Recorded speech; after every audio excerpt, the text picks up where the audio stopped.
Lecture topic: Respect for Ahadith. Bismillah ar-Rahman ar-Rahim. Abdullah bin Mubarak rahmatullah alayhi. He was once walking. Somebody came along. They asked him about one Hadith Sharif. So in those days, when a person had asked something about a Hadith, it was no, you relate the entire Hadith.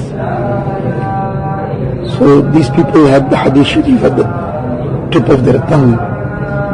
They were not people who had to generally go and search for it somewhere. But his response to him was that this is not in keeping with the respect of the Hadith Sharif and the dignity of the Hadith Sharif, that casually while walking now, you are asking about the Hadith Sharif. This requires that it should be in a time and a way that behoves of the respect of the Hadith Sharif. Now this was a very fine matter, very, very deep aspect, that even in the manner of just walking now, because out of the blue casually this person came.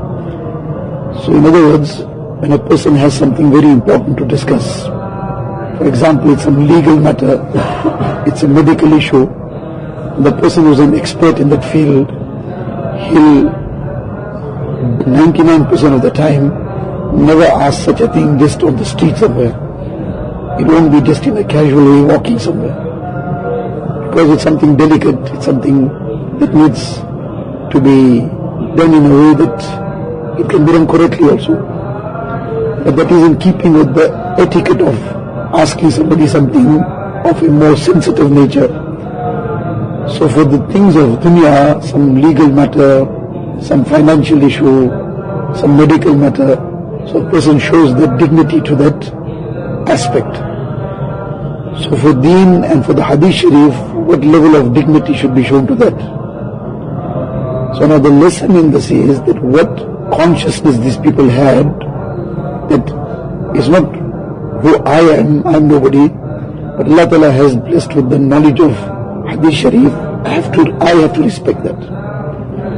So let alone what this person is doing, that he's asking something in a casual manner, but if I respond in this way, I am also not respecting and showing the dignity to the Hadith Sharif as it should be shown.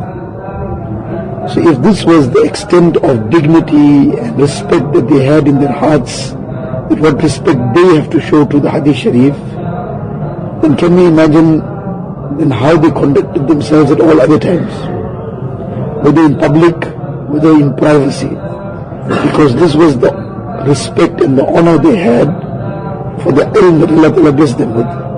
So it didn't matter whether they were in the presence of others, in some gathering, whether they were somewhere alone, the respect of ilm was what was all the time in front of them. And the ilm of Quran Sharif, the ilm of Hadith Sharif. So where can it be expected that they would do something that was not in order in terms of deen? This very fine level of adab was also being observed purely out of respect for ilm of the Quran Sharif, ilm of the Hadith Sharif. But that's the lesson we need to draw out of this, that we can't even compare to one drop in the ocean, let alone to knowledge itself, to their knowledge. Nobody's knowledge is more than a drop in the ocean.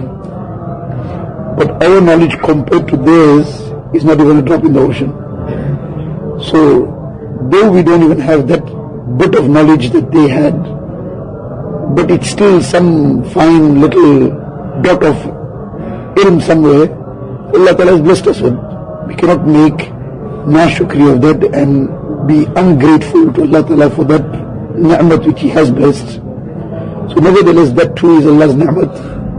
So that too has to be respected. We have to show the dignity and the honor to that ilm, the ilm of the Quran Sharif, the ilm of Hadith Sharif, and that dignity and honor that it deserves is not something confined to public, something when we are in the presence of others only. When we are alone also, we still have been blessed with that ni'mat, and we still have to show that same dignity and honor, like we will conduct ourselves a little bit more care in the presence of people, that people see us as somebody that is attributed to ilm in some very, very minute way. But we have to show that same respect to ilm, not to ourselves, but to ilm. Allah has blessed us with something which we have to respect. So that respect demands that no matter where we are, whether we are in public or privacy, whether we are at home or somewhere in a place nobody knows us, but ilm requires that we respect it. To the extent we respect that ilm, Allah bless us with more ilm and bless us with the tawfiq on amal on that ilm. Allah take most of it. अल्लाह अल्लाह कैसा प्यारा नाम है, आशिकों का मीना और जाम है।